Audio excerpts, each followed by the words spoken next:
Good evening. This is Trauma Recovery Anonymous. I'm Richard. I'm your host.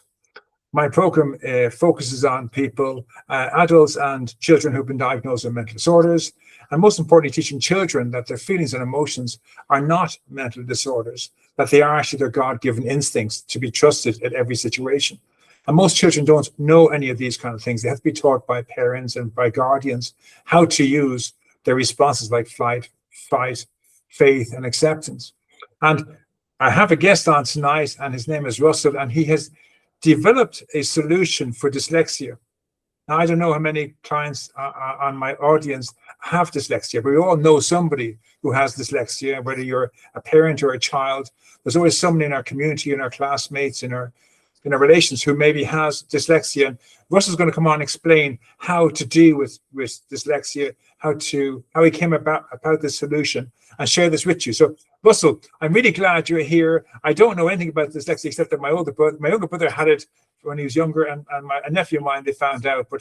But you know, please, the floor is yours. All right. Well, first of all, just so people know my background in this, this was the last thing I was supposed to do with my life. I was supposed to be a bureaucrat for the state government. But what happened was, it was the late 90s. I was finishing up college, and I wanted to know how laws were created, not some class. I wanted to know. So I signed up for the New York State Assembly internship program. I showed up with my neuropsych exam that showed me that I had a first grade reading and writing ability of a 6-year-old, so I couldn't do the internship. They accommodated the living daylights out of me. And they sent back a recommendation of 15 credits for an A-. Well, the accommodations were so outrageously expensive, and this came right from the Speaker of our lower house of our parliament, that the political science department of the State University of New York Center of Buffalo said, "We don't like these accommodations, so here's your 15 credits of F." They flunked me. Wow. Yeah, when the state government itself came up with this. So at that point, I asked my professors, where can I go to force myself to learn to read and write in grad school so I can make sure this never happens to anybody else? And they said, well, if you like politics, it's easy, law school. So I went to the place where they read and write more than anybody else. My second day of contracts, the professor called on me. He was a professor longer than I was alive. What they do in the United States is they use something called the Socratic method. If you don't know how to answer the question, which nobody does the first week, they will keep asking you questions to embarrass you publicly until you eventually adapt. That didn't happen to me. I didn't answer as a student. I answered as my professor's equal. So we're going back and forth, 5 minutes, 10 minutes, 15 minutes. Nobody's ever heard of this. I can't beat him. He can't beat me. He finally throws up his arm and says, Russell, you couldn't be any more correct. In the interest of time, I have to move on to the next case. I learned to read within a month. I learned to write within a couple of years. Then I go back to the New York State Senate, and I said, I want you to fund my dyslexia research program, which they don't do. But I worked with the state education department for years. Finally, the majority of the Senate New York State Senate wanted to fund my research. We went to the Avon Park Central School District, which is right outside of Albany, New York, our state capital. I want to let everybody know I only worked with students who were like me, highly motivated, highly intelligent. I wanted to see what I could do with the best. So here they were, juniors and senior in high school, think 16 to 18. Their writing skills were that of a middle schooler, think 12 or 13. One class period a day for the school year. They increased the writing to the average range of entering graduate students. They all went on to college, all graduated, GPAs of 2.5 to 3.6. Cost to New York State taxpayers was under $900. Then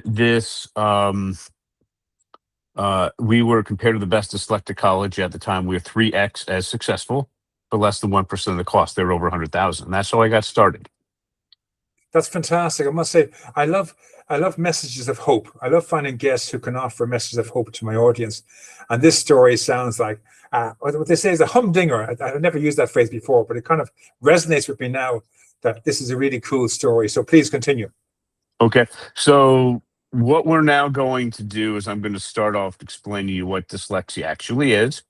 And I'm going to tell you how to actually solve the problem from the and give you an actual model for which parents can do tonight. So the biggest issue parents come to me with, the kids are in elementary to middle school and they're writing what appears to be a bunch of randomly placed misspelled words and nobody knows how to fix it. So let's just first of all look at what dyslexia is. This is the top book in my field. It's called Overcoming Dyslexia by Dr. Shaywith from Yale. She's a medical doctor.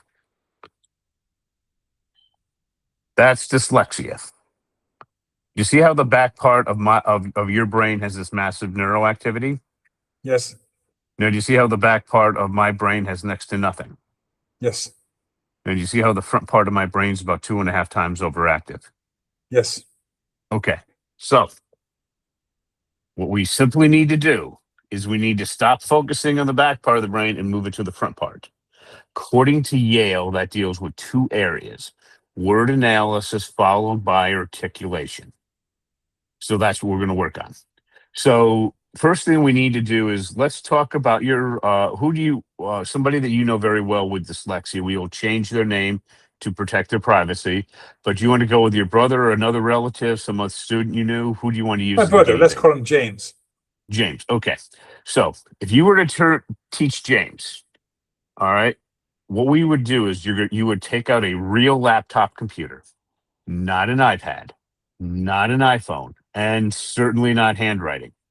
And what you would do is you would type out hero +, what are we talking about? And then James will copy that until it's correct. And I can hear your audience now. The kids aren't supposed to copy. Professor James Collins, Strategies for Struggling Writers, Default Writing Strategy of Copying. It's okay.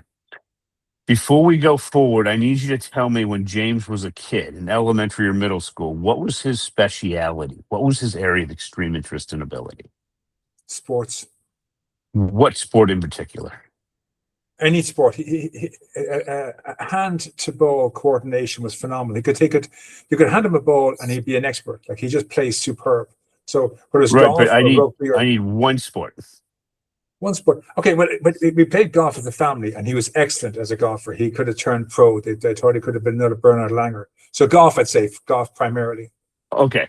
So what we would do is you would have, so he's typed out hero +, what are we talking about?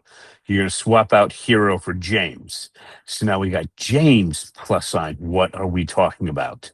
Then we're going to go to a list of 10 things James really, really likes, and then 10 things he really, really dislikes. And the first thing we're going to pull out is golf. So we got James +, what are we talking about? Swap that out for golf, and now we got James + golf. See how we got there? Okay. Now, I am going to try to fool you with 2 of the simplest questions you'll ever be asked. I use these on 7-year-olds. They are not trick questions. If you answer them exactly, this will work. If not, you're going to get incredibly confused. And then you'll have an epiphany on what dyslexia really is. In your bones, you'll understand it. Do you think I can fool you with 2 of the simplest questions ever? You probably can. Go ahead. Oh, just try to answer them. I'm getting worried here now. I'm thinking I shouldn't have asked this guy. He's going to make a fool of me. Go on. So just try to answer them exactly. So we got Okay. James +, golf. We need to swap out the +, for a word. Here's my very specific question. Does James like or dislike golf? He likes golf. But that's not what I asked. Let's try it again. We got James +, golf. We got to swap out the + for a word. Does James like or dislike golf?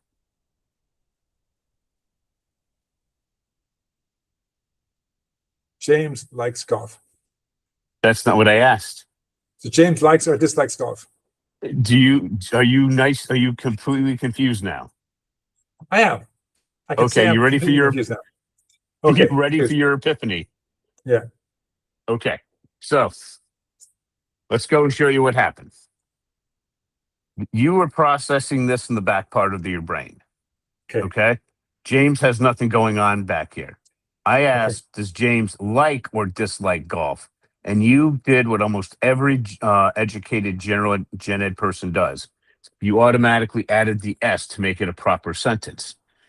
James dyslexic. He doesn't have anything going on back here. He doesn't know how to add the S. Okay. Okay. So then we have to figure out, how do we get James to add the S? Well, if you have a spare $500,000 sitting around, what you could do is go to, I'm just going to use this as an example, it's the Windward School in the Upper East Side of Manhattan. They would have taken James in, worked with him for 4 to 5 years, sent him back to where he came from as one of the most educated private school anywhere in the world. It's 75,000 a year, 4 to 5 years just in tuition. Okay, that's Yep. not affordable for most people. Okay. So how we're going to fix that is we're going to use modern science. We are going to stop worrying about back here where nothing's going on. We're going to go to the front part of the brain that's 2.5 times overactive. According to Yale, that's word analysis followed by articulation. So let's apply word analysis. So what I would do is I would ask James, do you like or dislike golf? He would say like, because that's exactly what I asked him. Then I'd say, okay, put it into give me the sentence, James like golf. How do we get him to add the S? We apply word analysis as the first step. I would say, James, read what you just wrote out loud.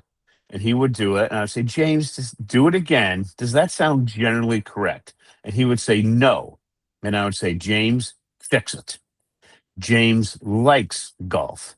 And then we practice that for the other 9 likes and the other 10 dislikes.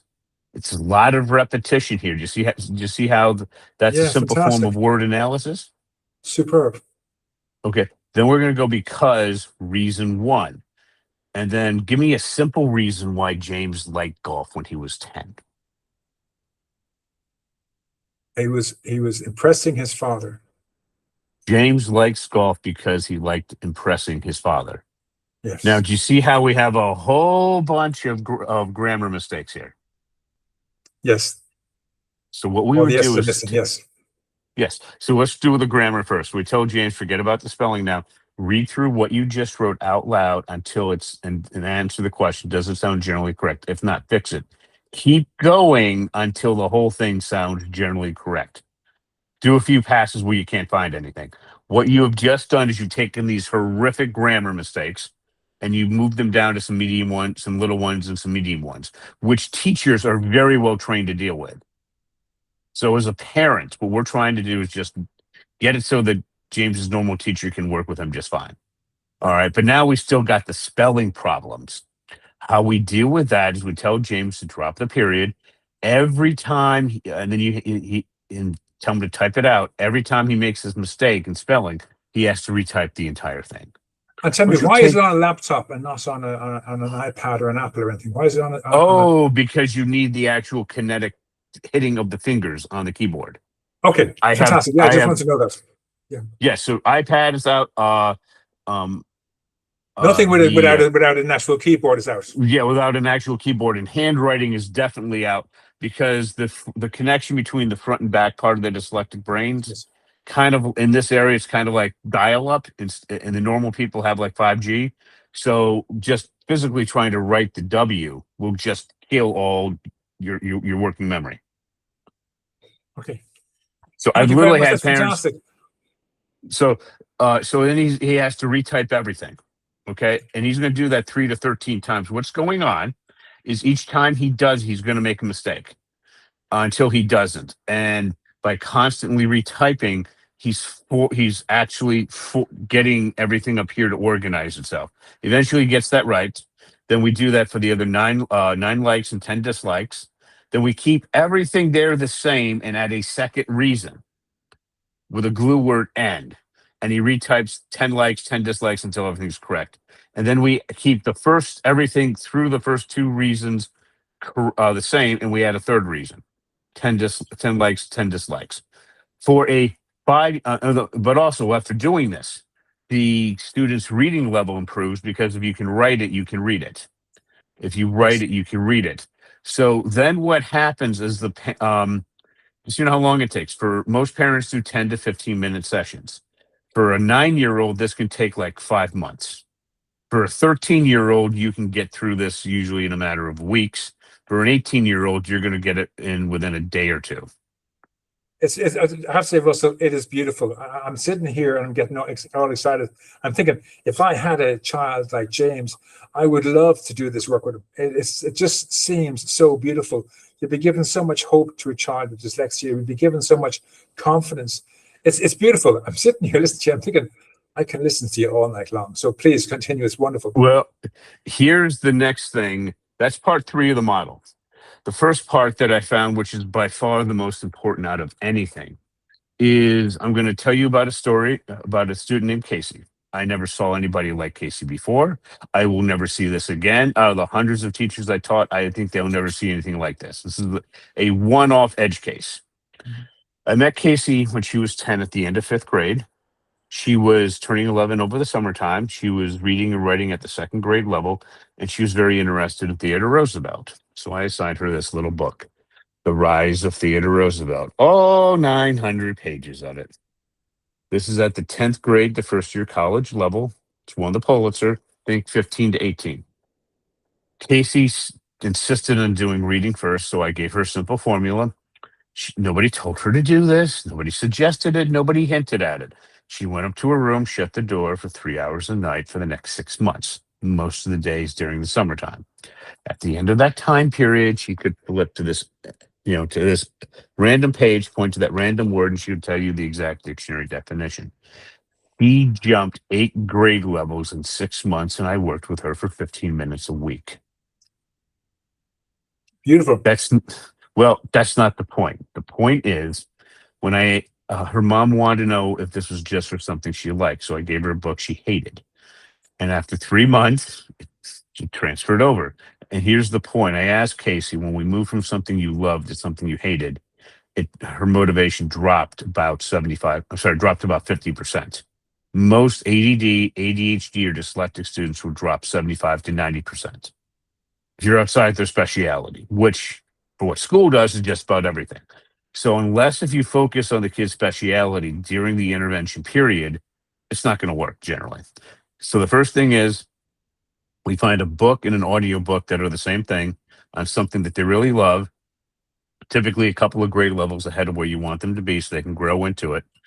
And that's part 1. Part 2, if I were to ask your brother or any ADD or ADHD or dyslexic person, in your speciality, for him it's golf, do you have ideas flying around your head at light speed, key question, but with little to no organization?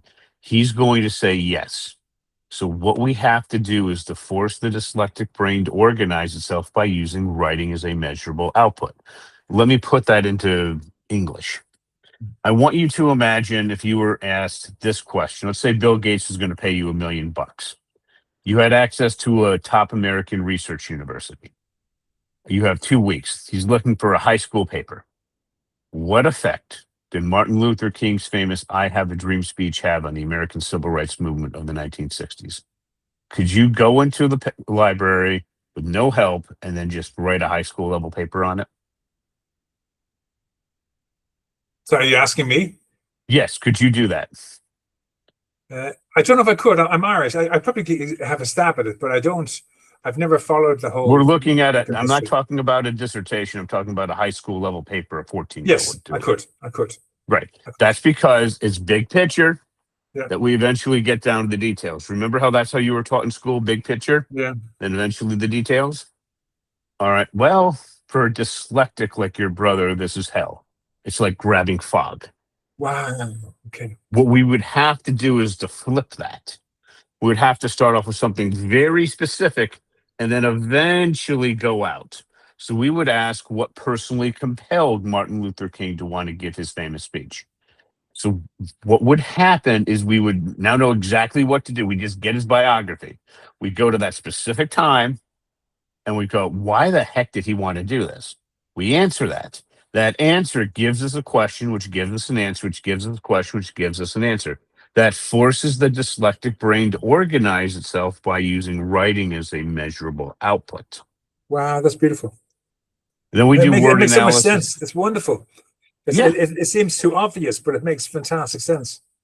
It took me 20 years to figure all this stuff out. So then we apply those 3 steps. We start off with what the kid's speciality. specific to the general word analysis followed by articulation. Now, parents want to know what happened when we did this in reality. In my book, my upcoming book, If You Write, You Can Read, my part is about, I discuss Kimberly. I met Kimberly on December 27th of 2024.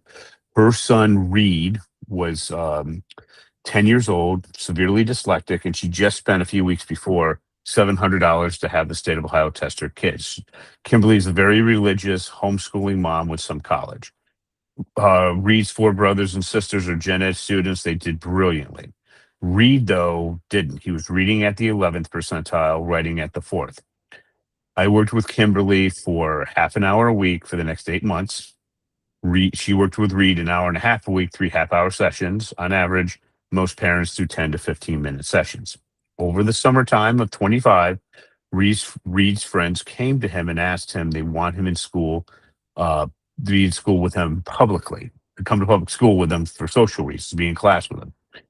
So he was tested beginning of August 2025, about 8.5 months later. Even if Kimberly doubled or tripled what he did, he would still be placed in special education, away from his friends, unhappy kid. That didn't happen. His reading jumped from the 11th percentile to the 64th, writing from the 4th percentile to the 65th. His grammar jumped to the 97th percentile. As of April of 2026, he was in all mainstream classes, getting mainly A's and B's. Kimberly did what every parent dreams of in less than 9 months, not the years of a private school.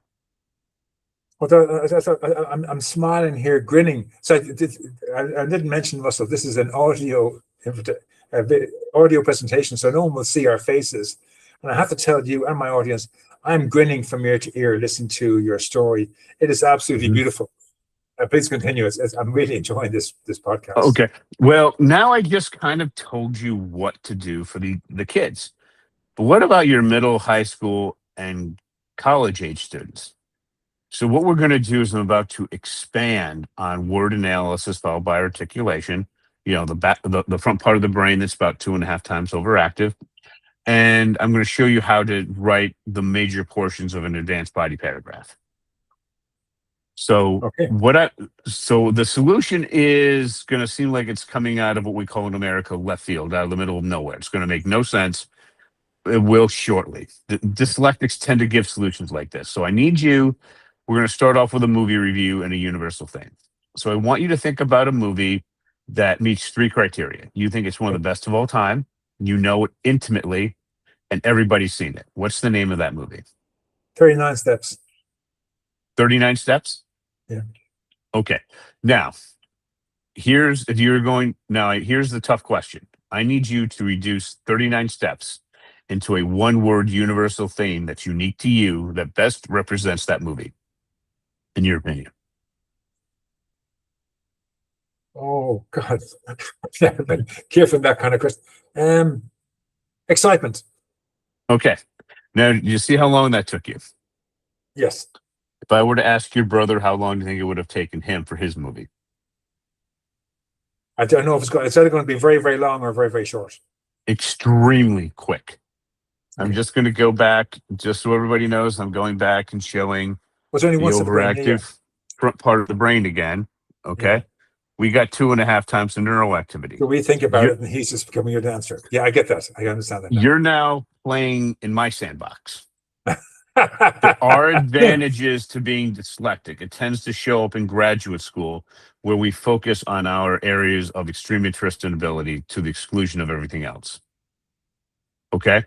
So you said it was excellence was your universal excitement.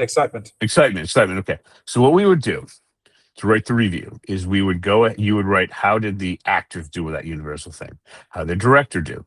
How did the screenwriter do? And then the people reading it would then decide, do I want to see this movie or not? If they decide to see it, you have enhanced their experience, not because they now know what to look for from whom. You haven't ruined it by saying this happened, and this happened, which a lot of reviews do. Okay.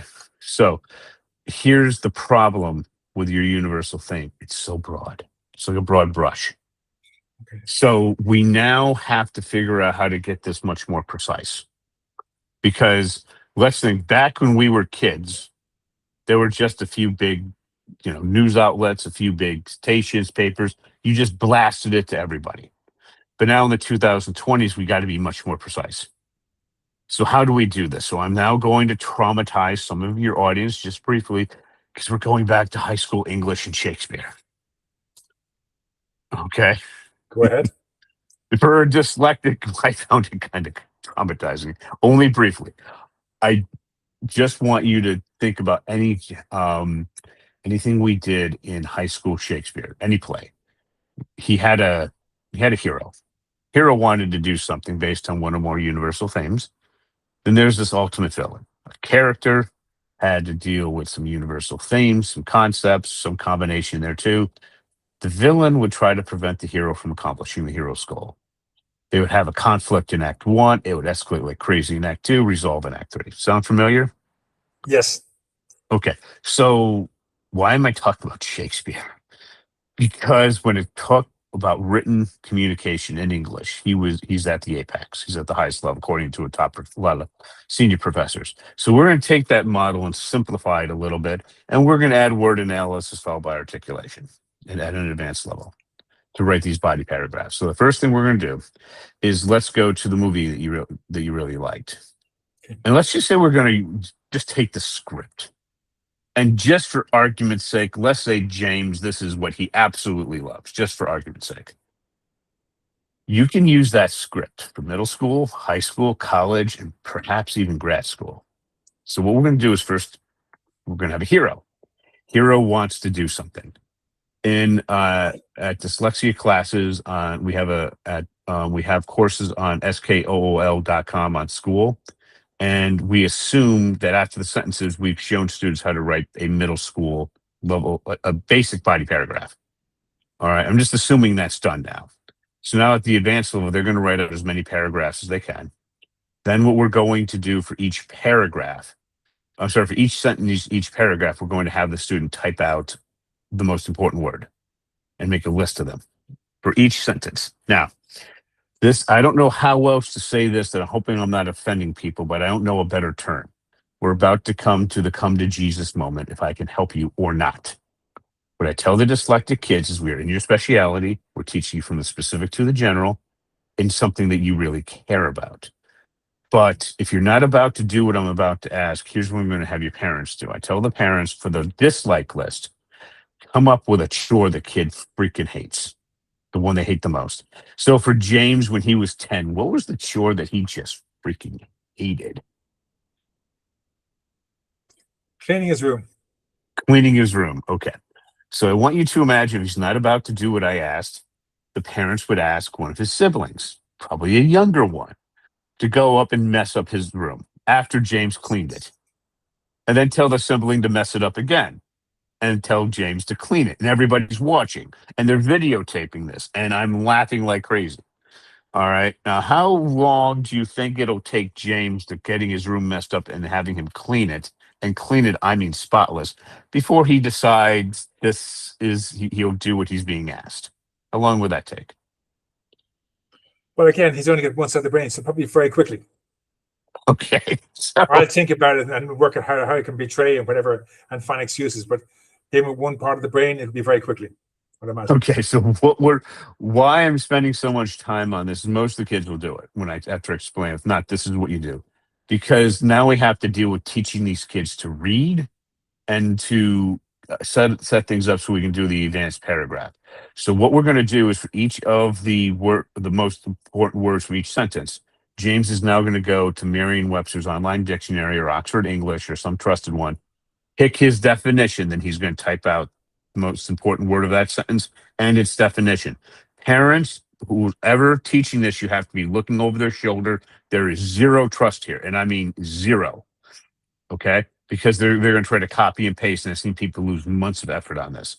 So they do that for each of the most important words. Then what they're going to do is they're going to have the kid pick the best, most important word. But like the universal theme in your movie, it's a broad brush.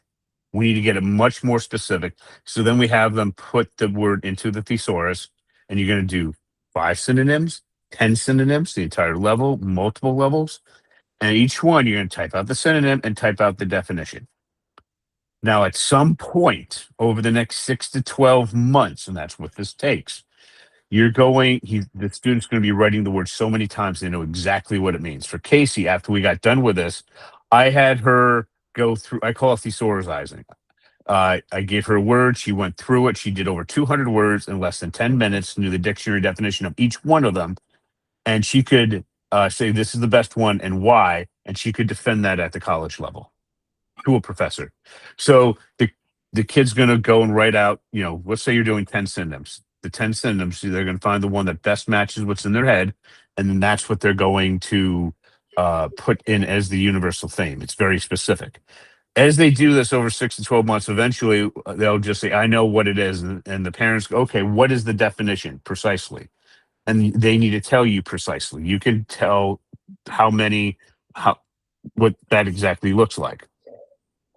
So what's going on at that point over time, they're just going to develop this huge vocabulary of literally hundreds and hundreds of evolved words. And that's the basis to solving the reading problem. That'll jump up like grade levels. So now that we have that precise universal theme, we now use that as a lens to come up with the most precise villain that we can. All right. And we put that together as a short sentence. Do you see how that's an evolved form of word analysis? Fabulous. Fabulous. Now we're going to do articulation. We're going to go because 3 really good reasons. Then each one of those reasons, we're going to reduce to a simple universal theme. Once we have that simple universal theme, we're going to go back to our script. And I'm going to want a quote from the beginning of the script that deals exactly, a one-sentence quote exactly with that universal theme, and one at the end. Then we're going to put those 2 sentences together, and that's our data. Each sentence will have two quotes. And because each body paragraph has 2 quotes, by definition, this cannot be a BS paper. By definition, this is a real, that kills that argument from the teachers. But from those 2 quotes, we will then form our topic sentence. Now, I want, just so everybody knows, how far did you go in your education? I finished high school. Okay. I want you to think back when you were doing papers in high school. Do you remember when you had your topic sentence and your data, that it didn't flow very well from one to the next? Yeah, I don't remember, but yeah, I imagine so. Okay. I want you, did you ever think about applying a warrant to a body paragraph? What do you mean by warrant when you say it? Well, I found 2 people two people with master's degrees that actually understood what this was. If you're not a PhD candidate or more advanced, you don't know what this is. It's from a book called The Craft of Research from the University of Chicago, which has sold over 1 million copies, and it tells students how to write their doctoral dissertation. Okay. A warrant is one of the main things that they discuss. It connects the topic sentence and your data, and the idea is to get it to flow better by answering a how and why question. So what you would do is you would have your topic sentence, you would answer a how, a question, a why question, and connect that to your 2 quotes, and now it flows much better. Wow, that's very, very intelligent. I know it's very intelligent. It's been created by those who know. But yeah, it sounds wonderful. Well, here's the thing now. If you don't apply a warrant to the body paragraph, you will be arrested. That's a joke. You had me worried there for a minute. Okay. So what you see there, now that's an advanced form of how you do body paragraphs. Okay. In our paid courses, we add a few more steps, but essentially that's it. But then we run into this little problem that we have where the kids now actually, when they get out of college, they want this thing called jobs. And there's this problem with AI where they think it's taking up all their jobs. And they're partially correct. So just so everybody knows, back in December of 2024, when OpenAI came out with their $200 a month pro plan, everybody was shocked at it because their normal one's $20. I bought it that day and I haven't looked back. So I'm one of those people that more than 10x is my productivity. And a lot of the stuff I would assign to a college kid right out of school, I don't do that anymore. I just have the AI do it. And my assistants have at least master's degrees or doctoral. I don't deal with anybody under a master's level. So how do we get these kids to actually get a job? Because in the United States, about 40% are being underemployed, which means they're doing jobs they could have got without going to college. So the main thing and how do we tie this to AI? So how do we tie this to the dyslexia program I've been discussing?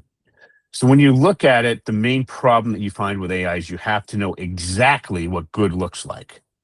And then if you see that it's not good, how to fix it. In reality, what you're really looking at when you look at the craft of research to translate this into school is it's the problem statement. So what I just showed you was a simple form of context. So the craft of research is context, problem statement, solution. I just showed you a simple and more advanced form of context. But the problem statement is really asking, what is a problem that is actually worth solving where the economic resources put into it will get a lot more out after we answered it properly. And number two that I'm adding is, can we actually do it? So how do we get dyslexics to do this? The first thing we do is, do you remember when I went back and I said, gen ed people like the big picture, then eventually we get to details. Yeah. But the dyslexic, we start off at a specific point, we get a question, answer, question, answer. The ability to see an answer and then to come up with a question is the first step in being able to do a problem statement. So what we would do is, on the most advanced case, I'll give you an example. One of the most advanced students we're working with now is Grayson. He's not dyslexic in the least. He's just a 99th percentile student in math and science. Grayson wants to go to get a PhD, work at NASA to terraform Mars. So I have to get him to publish in a peer-reviewed journal. So to do that, the first thing we're looking through is to get him past a desk rejection, which means you miss some little thing and get it rejected by a reviewer. You miss a comment, it's rejected, and you get a list of things that need to get fixed. That's our goal. So I went to the obvious journal. The AI found a hole that needed to get done. It's really good at that. So what we're doing to show Grayson how to learn how to come up with a problem statement is I started off with what he needed to do with reading and writing. So he's currently reading at the 12th grade level, content third year college level. I created a custom packet for him. I had him read through it just once, just read it. Second read through, he circles everything that's confusing to him. Third read through, he tries to answer that on his own. And then what he's still confused about, we make the next packet. And we do that, we guide that to see where the hole is and to guide it towards the hole until it meets.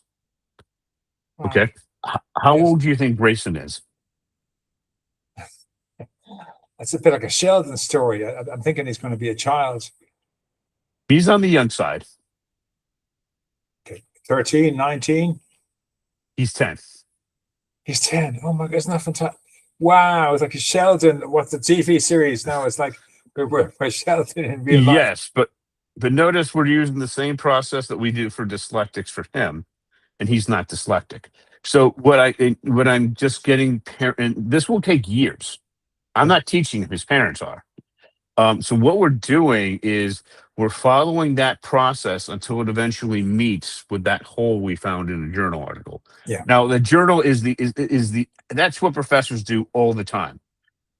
For most kids, there's kids like Alfred who also is not dyslexic. He's 12. He's a STEM kid.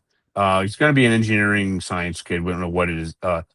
He's so good at English. His mom's a certified teacher that she never was able to teach him to read because he just could read.